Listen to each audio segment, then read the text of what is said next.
Well, Wednesdays here on the program, we like to put the spotlight on the farm women's group, CommonGround. CommonGround is a group of farm women who want to be a resource for consumers who want to know more about how their food is grown.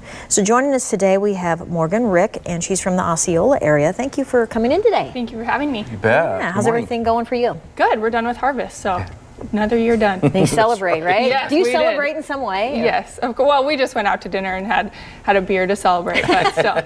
That works, yeah. That's right. Well, we've been watching the harvest closely here on the show, of course, and many grain elevators are putting corn on the ground because they really just don't have enough room to store it all. So maybe consumers are wondering out there, how is Nebraska corn used? You have some examples. Yeah, so the #1 use of corn in Nebraska is ethanol, and consumers see that when they go to the gas station and fill up. You know, they could see E15, E10, all the way up to E85.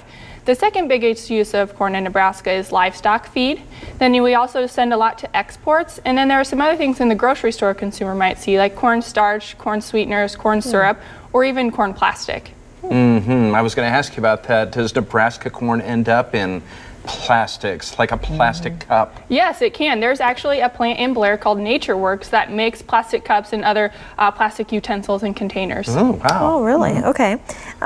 Meat products are a product of Nebraska corn, Yes, right? so in a way, so without corn, cattle feeders wouldn't be able to feed their cattle. So in Nebraska, they feed them just the grain, the corn, or they can also feed them an ethanol co-product called distiller's grains, dried or wet, and that helps the cattle with their diet, and then we can give the consumer a good corn-fed beef product. And Morgan, I always wonder, like when you go to the grocery store, is the creamed corn that you see there, is that from Nebraska? It could be, but most of the corn that you would see in the grocery store, either frozen or canned, would come from a state like Minnesota, who grows a lot of sweet corn for processing. In Nebraska, only about 1% of the corn crop is sweet corn. So you need those states that do a lot of growing of the sweet corn. Exactly. Yep. That's what you're going to see that's on your shelves. Okay.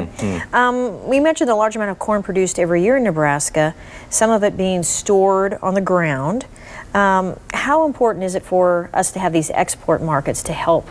Exports are very important to Nebraska. About 20% of our corn crop is exported. Our #1 export partner right now is Mexico. And Nebraska Corn, the Nebraska Corn Board and Growers Association works with the U.S. Grains Council, which is an export organization for small grains. And they help us with our export markets to open new markets. We also bring in trade teams to Nebraska. We have hosted trade teams from all over the world to show them how good of a corn crop we have here. All right, well, good to know. Morgan, thank you for being here, and she's sticking around, which CommonGround usually does on Wednesdays, Yes, and we so we always like like that that. because you're going to cook something for us. Yes, we are. Okay. Good. Thanks, Morgan. Thank you. All